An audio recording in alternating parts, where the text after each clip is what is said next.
लखनऊ से मैं डॉक्टर अशोक कुमार मौर्य। आज मैं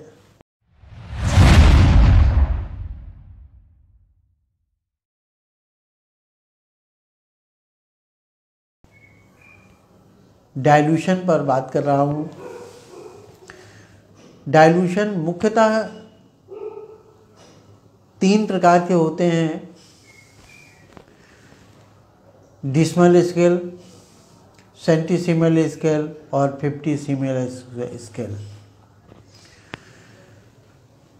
50,000 स्केल। तो आज हम डिसिमल स्केल और सेंटीसिमल स्केल की बात करते हैं। जब 1 और 9 के अनुपात में कोई मेडिसिन तैयार की जाती है तो वो डिसिमल स्केल की मेडिसिन कहलाती है। इसमें 1 भाग मेडिसिन और 9 भाग व्हीकल मिलाया जाता है और इसको 1x, 2x, 3x, 4x या D1, D2, D3, D4 कुछ भी नाम दे सकते हो। जो सेंटीसिमल स्केल की होती है वो 1:99 के रेशियो से बनती है और इसको 1C, 2C, 3C, 4C, 5C, 100C, 200C, 1000C ऐसे कह सकते हो। देखिए, होम्योपैथिक में जब ये डाइल्यूशन बनते हैं तो वहाँ पर C न लिख करके CH लिखा जाता है। H का मतलब होम्योपैथिक में होम्योपैथी होता है, इलेक्ट्रो होम्योपैथिक में E होता है। आपको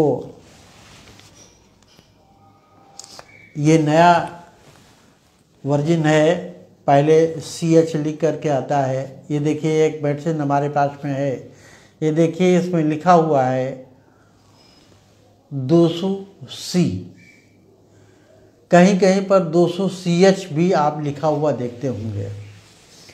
तो जो डाइल्यूशन होते हैं उसमें पैथी कुछ नहीं होती। ये नहीं होता है कि वो होम्योपैथी का डाइल्यूशन है, वो एलोपैथी का डाइल्यूशन है, वो इलेक्ट्रो होम्योपैथिक, वो एक स्केल होता है।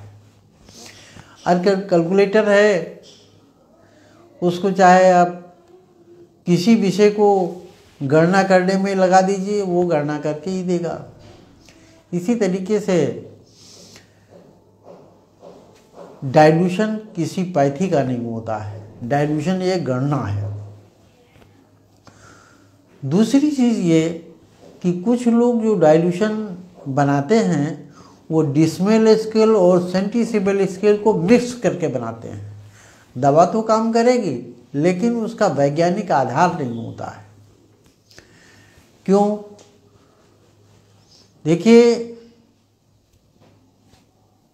जिस स्केल का डाइल्यूशन बनाया जाता है उसी स्केल का DCS बनता है, तब मेडिसिन अच्छा रिजल्ट देती है। होम्योपैथ में भी यही बात होती है, जिस स्केल का डाइल्यूशन बनाया जाएगा उसी स्केल का DCS बनता है। उसमें भी बहुत हमारे पास में फ़ोन आते हैं जिसमें लोग कहते हैं D4 के बाद में पोटेंसी बनती है, कोई कहता है D3 के बाद में पोटेंसी बनती है। इस तरीके से लोग अपने अपने मत प्रकट करते हैं, लेकिन जो लोग ये कहते हैं कि D3, D4 के बाद में पोटेंसी बनती है वो पूरी तरीके से गलत है। पोटेंसी का मतलब डाइल्यूशन ही होता है।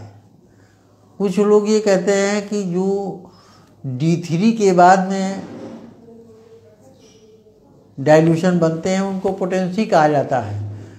अगर ऐसा होता तो ये होम्योपैथी में, ये देखिए साफ साफ लिखा है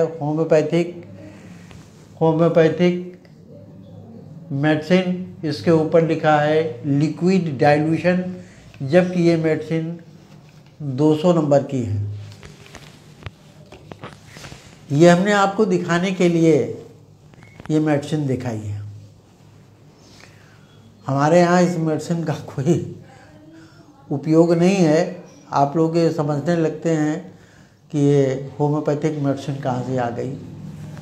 ये हमने दिखाने के लिए एक खाली डिब्बा आपके सामने प्रस्तुत किया है। तो मैं ये कह रहा था कि जब आप डाइल्यूशन बनाएं तो प्रॉपर स्केल में बनाएं। मिक्स स्केल बनाने से कोई लाभ नहीं निकलता। बहुत सारे लोग इस बात में कंफ्यूज हैं, और कंफ्यूज है नहीं बल्कि किया जाता है। बहुत सारे लोग इस तरीके के कंपनियां ही डाइल्यूशन बनाती हैं, वही दूसरे को भी बता रही हैं। इस तरीके से लोगों का कंफ्यूज होना स्वाभाविक है। दूसरी बात जो सबसे बड़ी आती है उनके सामने, वो ये आती है कि औषधियाँ काम करती हैं, तो वो समझ लेते हैं कि डाइल्यूशन सही है।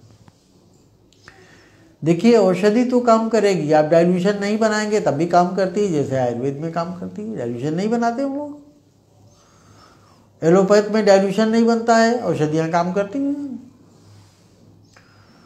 आप लोग डाइल्यूशन बनाते हैं तो औषधियाँ काम करती हैं। इसलिए ये कोई पैरामीटर नहीं है कि औषधि काम करती है तो डाइल्यूशन सही है। डाइल्यूशन एक पैमाना है, एक स्केल है, और उसी स्केल में जब औषधियाँ बनती हैं तो उनकी प्रमाणिकता कही जा सकती है। बहुत सारे लोग तो ये कहने लगे हैं कि इनमें डाइल्यूशन होता ही नहीं। जो लोग डाइल्यूशन के चक्कर में पड़े हैं वो पूरी ज़िंदगी कंफ्यूज रहेंगे,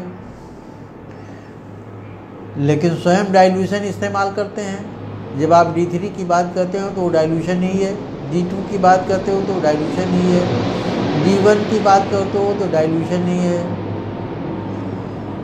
और जहाँ पर आप किसी मेडिसिन को ज़्यादा भाग व्हीकल में मिला देते हो तो वो डाइल्यूशन ही बनता है। इसलिए गुड़ खाएं, गुलगुले का बुरा माने, ये बात ठीक नहीं होती। जब आप डाइल्यूशन बनाते हैं तो उसको